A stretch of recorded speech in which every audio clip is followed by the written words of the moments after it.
Good afternoon. This is All India Radio. I am Valsa Williams and with me is Rupinder Kaur Chawla with the Midday News. The headlines. Government bans wheat export with immediate effect to manage overall food security of the country and support neighbouring and other vulnerable countries. Delhi government orders magisterial inquiry into the Mundcar fire incident in which 27 people lost their lives.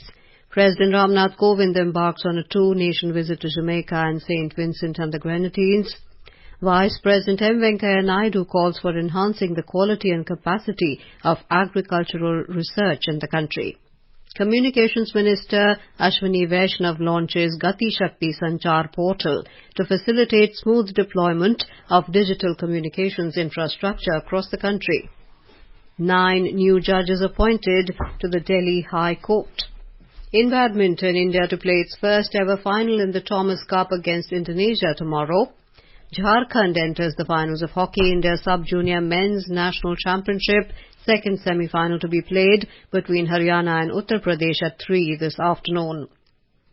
And in IPL cricket, Kolkata Knight Riders to take on Sunrisers Hyderabad in Pune this evening. The Union Government has prohibited wheat export with immediate effect.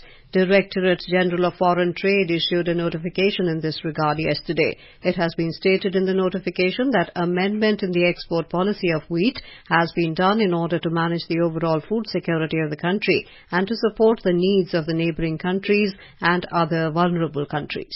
It has been further stated that export will also be allowed on the basis of permission granted by the government to other countries to meet their food security needs and based on the request of their government.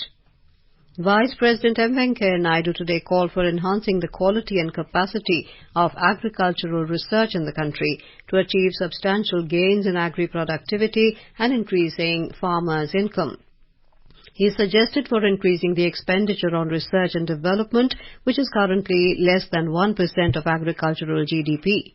Speaking at the graduation ceremony of the Agri-Business Management Program of ICAR, National Academy of Agricultural Research Management in Hyderabad, the Vice President called for all-out efforts by agricultural researchers, policymakers, entrepreneurs and scientists to make agriculture climate resilient, profitable and sustainable for farmers.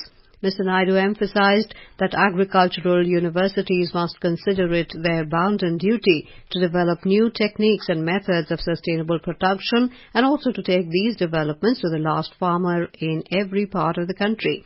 He stressed the need for imbibing the slogan "Lab to Land" of Prime Minister Narendra Modi to bring research benefits to farmers to enhance production and incomes. The Vice President presented gold medals to a few students on the occasion. ICAR NAARM Head Dr. Ranjit Kumar, Secretary and Director General of ICAR Dr. T. Mahapatra, ICAR NAARM Director Dr. Srinivasa Rao are among those who were present. The centre has allowed the Telangana government to deposit a total of 6.05 lakh metric tons of fortified parboiled rice with Food Corporation of India out of the remaining paddy of Kharif marketing season 2020-21 and paddy of Kharif marketing season 2021-22. The letter in this regard was issued on the 11th of this month, keeping in view the request of the state government. The original milling or delivery of customed milled rice period in Telangana was up to September 2021. On the request of the Telangana government, this has been extended for the 7th time up to this month. Delhi government has ordered a magisterial inquiry into the Mundaka fire incident. Delhi Chief Minister Arvind Kejriwal announced this after visiting the spot today. He said the families of the deceased will be given 10 lakh rupees compensation, while the injured will be given 50,000 rupees compensation. The Chief Minister said it was a massive fire, many people were killed and their bodies were charred beyond recognition. He said Delhi government has extended necessary help to identify the dead. Deputy Commissioner of Police, Outer District, Sameer Sharma said out of 27 bodies recovered, 25 are yet to be identified. He said the forensic team will check DNA samples. Mr. Sharma said missing complaints have been registered in respect of 28 persons. He said rescue operation is on and the NDRF is checking if there are more bodies. The DCP said a total of 50 people have been rescued so far. A massive fire broke out in a commercial building located near Mundaka metro station last evening. Around 30 fire tenders were rushed to the spot to douse the flames. Speaking to AIR News, Dwarka Fire Officer Satpal Bhardwaj said they received a medium-level call at 5:30 evening. Basement ground और 3 मंजिल ऊपर कुछ packing का काम होता था और उसके अंदर जब आग लगी मीडियम फायर लेवल की थी तो उसमें से 27 कैजुअलिटी निकाली। लगातार 5 घंटे काम करने के बाद सारे फ्लोर के ऊपर आग बुझा दी है। Minister of State for Home Nityanand Rai has said the owner of the commercial building where the fire broke out has been arrested. Mr. Rai said the incident, which is a result of negligence, has been taken seriously. He said action will be taken against those found responsible. President Ram Nath Kovind, Prime Minister Narendra Modi and Delhi Lieutenant Governor Anil Bajal have expressed grief over the tragic incident. The President extended condolences to the bereaved families. In a tweet, he wished for speedy recovery of the injured. Prime Minister Modi said that he was extremely saddened by the loss of lives in the fire incident. He said that his thoughts are with the bereaved families. Mr. Modi wished speedy recovery for the injured in the tragic incident. The Prime Minister announced 2 lakh rupees each from his relief fund for the next of kin of those who lost their lives in the fire. The injured will be given 50,000 rupees. Delhi Lieutenant Governor said that he was deeply pained by the tragic fire incident. In a tweet, Mr. Bajal said, despite best rescue efforts, many precious lives were lost. He expressed condolences to the bereaved families and prayed for speedy recovery of the injured.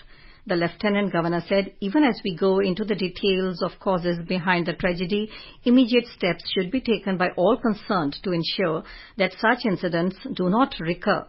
Home Minister Amit Shah also expressed grief and termed the incident as very sad. President Ram Nath Kovind embarked on a state visit to 2 nations, Jamaica and St. Vincent and the Grenadines, this morning. This is the first ever visit by an Indian head of state to these Caribbean nations. The President will be in Jamaica from the 15th to the 18th of May, where he will hold delegation-level talks with his counterpart, the Governor-General of Jamaica, Sir Patrick Allen. Jamaica and India have friendly relations. Jamaica is also one of the Girmitia countries with a strong Indian diaspora who act as a living bridge with India.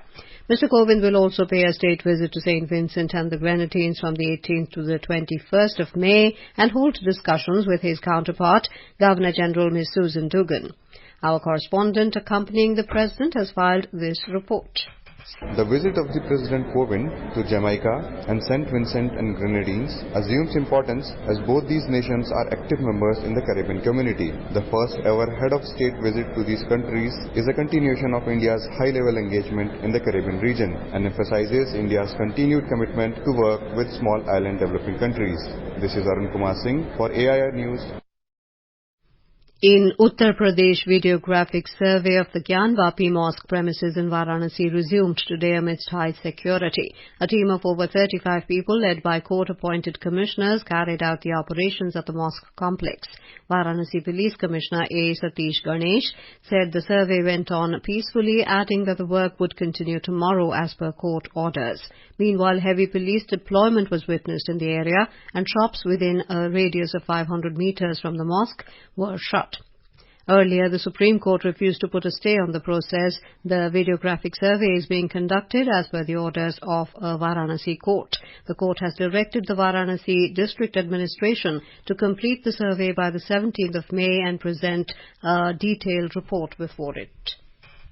You are listening to the Midday News on All India Radio. A reminder of the headlines before we move on. Government bans wheat export with immediate effect to manage overall food security of the country and support neighbouring and other vulnerable countries.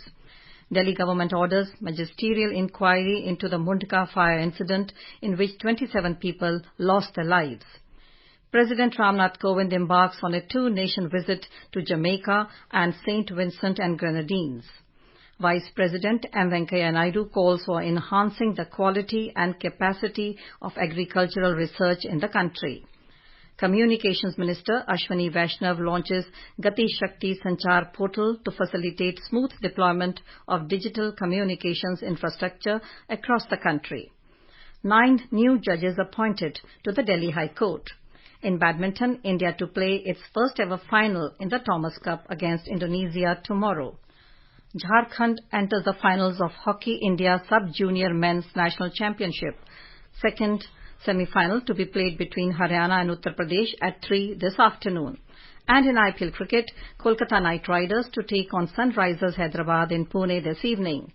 For quick news updates round the clock, follow us on our Twitter handle at AIR News Alerts. Competition की अगर आप कर रहे हैं तैयारी तो उनके लिए ऑल इंडिया रेडियो पर हम लाए हैं अभ्यास, एक ऐसा कार्यक्रम जिसमें आप पूछेंगे सवाल व्हाट्सएप नंबर 9289094044 पर या फिर ईमेल करेंगे abhyas.airnews@gmail.com पर और हमारे विशेषज्ञ देंगे इसका जवाब। आपका अभ्यास हमारा प्रयास।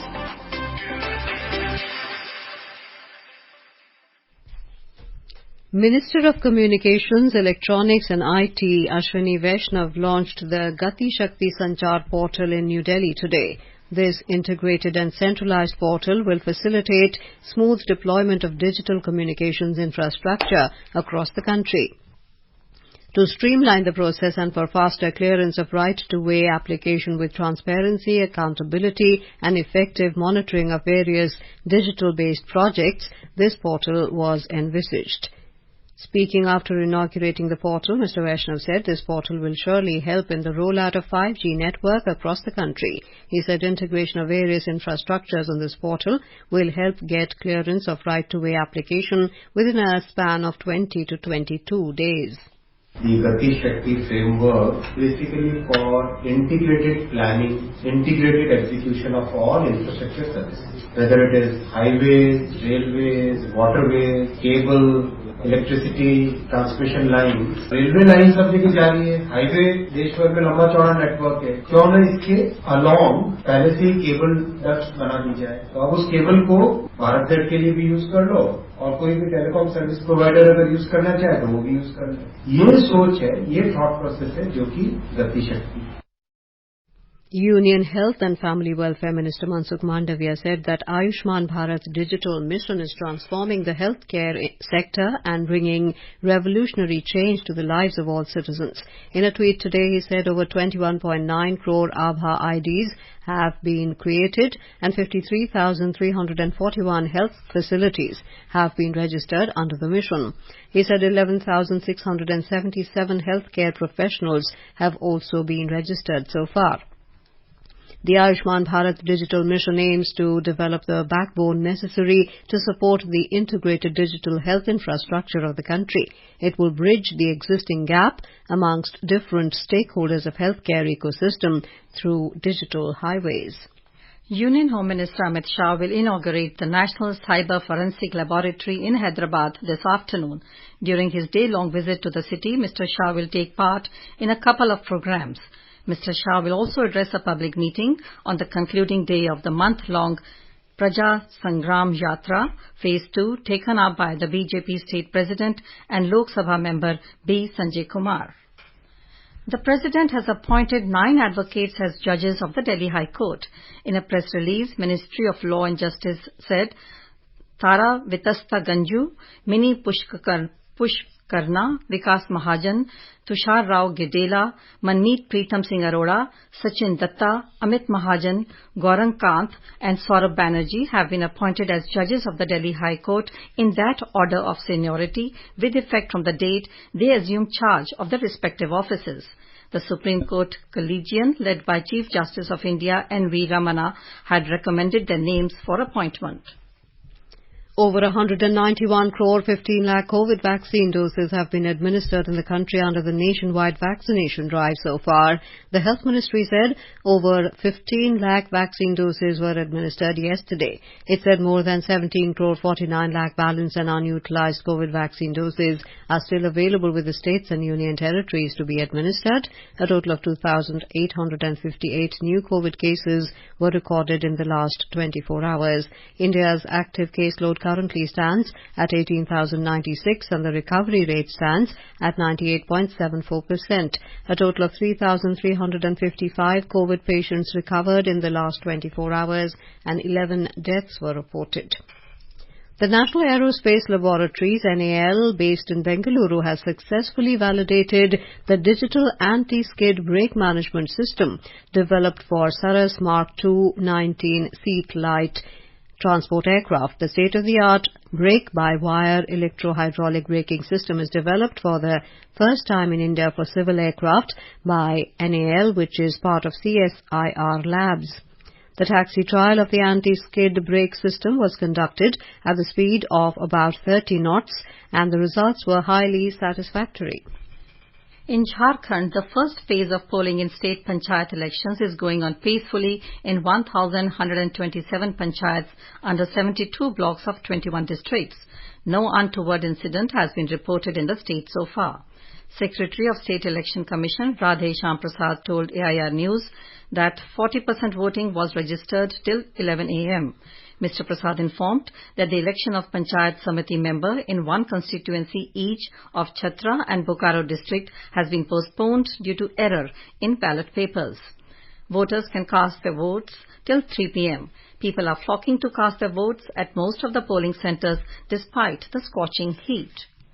In Jammu and Kashmir, security forces killed 2 terrorists in an encounter in Brar Aragam area of Bandipora yesterday. The slain terrorists were involved in the killing of Kashmiri Pandit Rahul Bhatt on Thursday. Talking to AIR News, J&K DGP Dilbagh Singh said these terrorists belonging to Lashkar-e-Taiba had recently infiltrated from the Pakistani side. इन्होंने जो अमन और शांति को तबाह करने का रास्ता अख्तियार किया है, लोग इनका साथ देने के लिए तैयार नहीं है। उसकी पखलाट की वजह से ये अपना खौफ का माहौल पैदा करने के लिए इस तरह की कार्रवाई करते हैं। यहाँ राहुल भट्ट और हमारे एक पुलिस कांस्टेबल की हत्या जो है वो की गई। उसके बाद सब जगह पे पुलिस और फोर्सेस की एक्टिवेशन के चलते जो है वो एक एनकाउंटर हुआ। इसमें 2 खूंखार आतंकी, 2 पाकिस्तानी इसमें मारे गए और एक और आतंकी जो इनके साथ इस कार्रवाई में शामिल था, उसकी तलाश जारी है और जल्द ही हम लोग कामयाब होंगे बकाया मिशन में भी। In Jammu and Kashmir, 3 government employees have been sacked by the Jammu and Kashmir Union Territory Administration for their alleged active support to terrorism.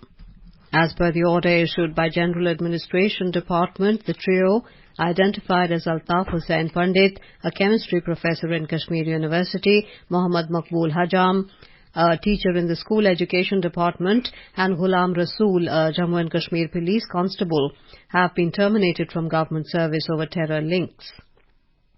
The recent crackdown on a terror group and anti-national network that took place recently in Jammu and Kashmir was a part of the UT administration's effort to detect and mitigate terror elements who sneaked into the system during the previous regimes.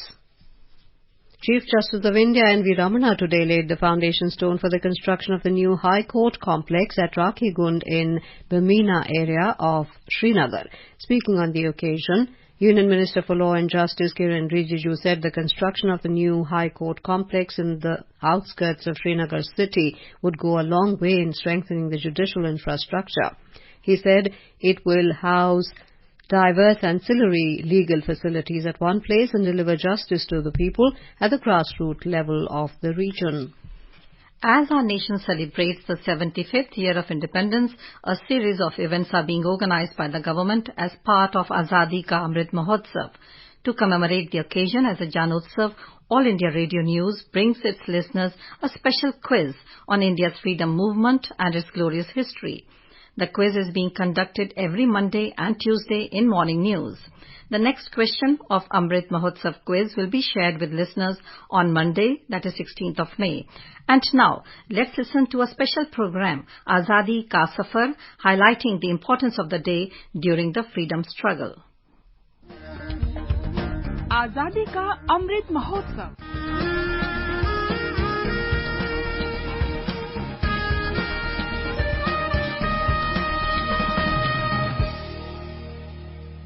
Azadi Ka Safar with AIR News. Birth, of a nation. India's glorious freedom struggle is one of the greatest struggles the modern world has ever witnessed. AIR News brings you a glimpse of the struggle every day.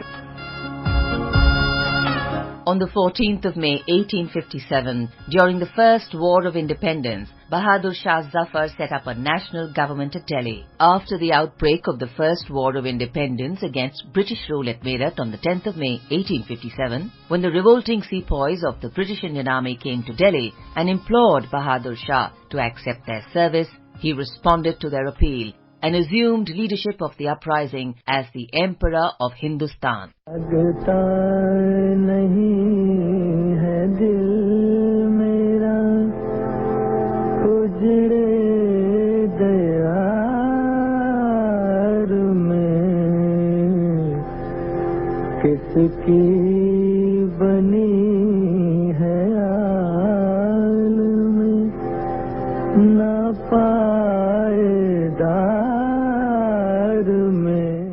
Along with his sons and other members of the royal family, Bahadur Shah went up to Chandni Chowk and addressed the patriotic forces as the supporters of the uprising regarded him as their legitimate sovereign. The uprising against British rule started in many parts of the country in the name of Bahadur Shah. Bahadur Shah set up a national government at Delhi on the 14th of May 1857, and all Hindu and Muslim officers, Raos and Rajas were called to attend the court. He also desired cooperation from all, and thus sent circulars to the Jagirdars and Amirs calling upon them to join the war against the British. For the next 4 months, Delhi remained as the main centre of the First War of Independence.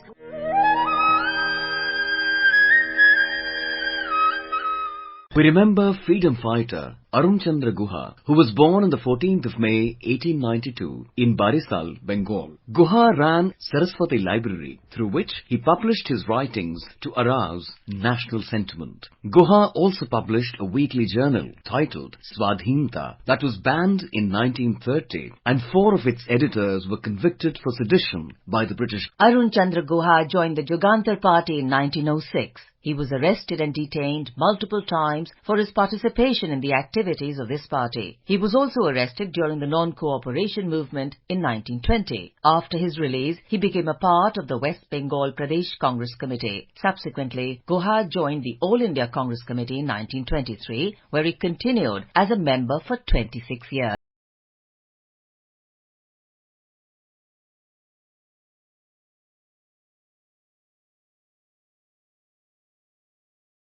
Arun Chandra Guha was elected to the Constituent Assembly of India from West Bengal. He participated actively in the Constituent Assembly debates. He also served as a Member of Parliament in the 1st, 2nd and 3rd Lok Sabha. Guha was an avid writer. Some of his notable works include Aurobindo and Jugantar, Srishtiyo Sabhyata and Desh Parichaya. AIR News pays tribute to the great nationalist.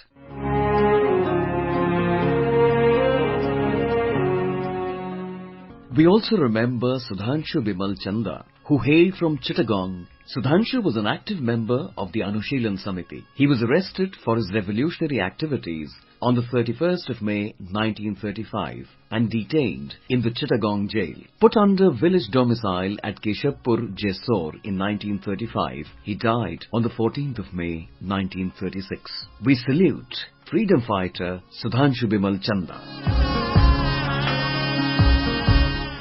The 14th of May is also the death anniversary of nationalist Allah Bakhsh Umar Sumro. Born in 1903 in Sindh, now in Pakistan, Allah Bakhsh was a zamindar and a government contractor. After the creation of the Sindh province, he formed the Ittihad Party. In the first Legislative Assembly elections of 1937, the Ittihad Party, with the help of the Congress, formed the new ministry with Allah Bakhsh as Chief Minister. The government led by Allah Bakhsh continued to function from 1938 to 1942. Being a true nationalist, Allah Bakhsh refused to join the separatist politics of the Muslim League. In 1940, when the All India Azad Conference was convened in Delhi, Allah Bakhsh was chosen to preside over the session. When the Quit India movement was launched, he rented a big bungalow at Karachi to help satyagrahis and also visited the Karachi jail to help them. In September 1942, when the Quit India movement was at its peak, he resigned from the Defence Council and relinquished the titles given by the British in protest. Unfortunately, the brave nationalist Allah Bakhsh Sumro was assassinated on the 14th of May 1943 by one of the Muslim League extremists while he was travelling to his hometown of Shikarpur. AIR News pays tribute to the brave son of the soil. That brings us to the end of this episode of Azadi Ka Safar with AIR News. See you in the next episode tomorrow.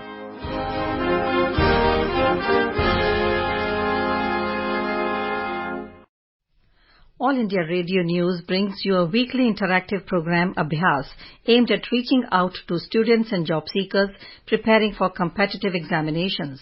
The program is broadcast every Saturday between 9:30 to 10 p.m. The 7th episode of Abhyas program will be aired today. The topic for this episode is Indian history. All India Radio News has got an overwhelming response for the show with questions received from across the country. Dr. Shubhra Sinha, Associate Professor at Kamala Nehru College, Delhi University, will be responding to the queries of the aspirants. It will be aired on 100.1 FM Gold at 9:30 p.m. today. You can access it on Twitter at AIR News Alerts or on AIR News Official YouTube channel and also on News on AIR app. On to sports. In badminton, Indian men's team created history by entering the finals of Thomas Cup for the first time. After defeating Denmark 3-2 in the semi-finals, HS Pranoy took the team into the finals after beating Denmark's Rasmus Gemke 13-21, 21-9, 21-12 in the fifth and deciding match of the semi-final tie yesterday. India will now face Indonesia in the summit clash tomorrow. Jharkhand entered into the finals of the 12th Hockey India Sub-Junior Men's National Championship 2022 in the first semi-final played at Goa today. Jharkhand defeated Odisha in the shootout 3-1 to enter the finals. Both the teams were level 1-1 at the scheduled time. The second semi-final match will be played between Haryana and Uttar Pradesh at 3 p.m. today. In the 12th Hockey India Senior Women National Championship at Bhopal, Jharkhand, Haryana and Karnataka have entered into the semi-final round today. In the first quarter-final match, Jharkhand defeated Maharashtra 5-4, while Haryana beat Uttar Pradesh in the second match by a margin of 3-2. In the third quarter-final, Karnataka defeated Punjab 5-4. All the matches were decided by shootout. The last quarter-final between host Madhya Pradesh and Odisha will be played at 4 p.m. today. In IPL cricket, Kolkata Knight Riders will lock horns with Sunrisers Hyderabad at MCA Stadium in Pune at 7:30 p.m. In yesterday's match, Punjab Kings defeated Royal Challengers Bangalore by 54 runs at Brabourne Stadium in Mumbai. In Kerala, the Met Department has issued a red alert for the districts of Ernakulam and Idukki today, indicating the possibility of extremely heavy rainfall. The department issued an orange alert for the districts of Kollam, Pathanamthitta, Alappuzha and Kottayam, denoting the likelihood of heavy to very heavy rainfall. A yellow alert is forecast for the state capital, Thiruvananthapuram, and 3 other districts, besides Lakshadweep Islands, indicating the possibility of heavy rainfall. A quick look at the weather update for the day. National capital Delhi is experiencing a heat wave with minimum temperature reaching 27 degrees Celsius. Today, maximum temperature is expected around 44 degrees. Mumbai is expected to have mainly clear sky. Chennai is likely to have generally cloudy sky with light rain. Kolkata is likely to have partly cloudy sky. Visakhapatnam is expected to have generally cloudy sky with 1 or 2 spells of rain or thunder showers. Hyderabad, rain or thunder showers would occur towards afternoon or evening. In northeast, Guwahati, Itanagar, Shillong, Aizawl, Gangtok expected to have generally cloudy sky with few spells of rain or thunder showers. And now before we end the bulletin, the headlines once again. Government bans wheat export with immediate effect to manage overall food security of the country and support neighbouring and other vulnerable countries. Delhi government orders magisterial inquiry into the Mundcar fire incident in which 27 people lost their lives. President Ramnath Kovind embarks on a 2-nation visit to Jamaica and St. Vincent and the Grenadines. Vice President M. Venkaiah Naidu calls for enhancing the quality and capacity of agricultural research in the country. Communications Minister Ashwini Vaishnav launches Gati Shakti Sanchar portal to facilitate smooth deployment of digital communications infrastructure across the country.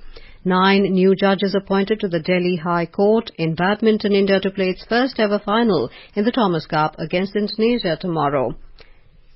And in IPL cricket, Kolkata Knight Riders to take on Sunrisers Hyderabad in Pune this evening. And with that, we end the midday news.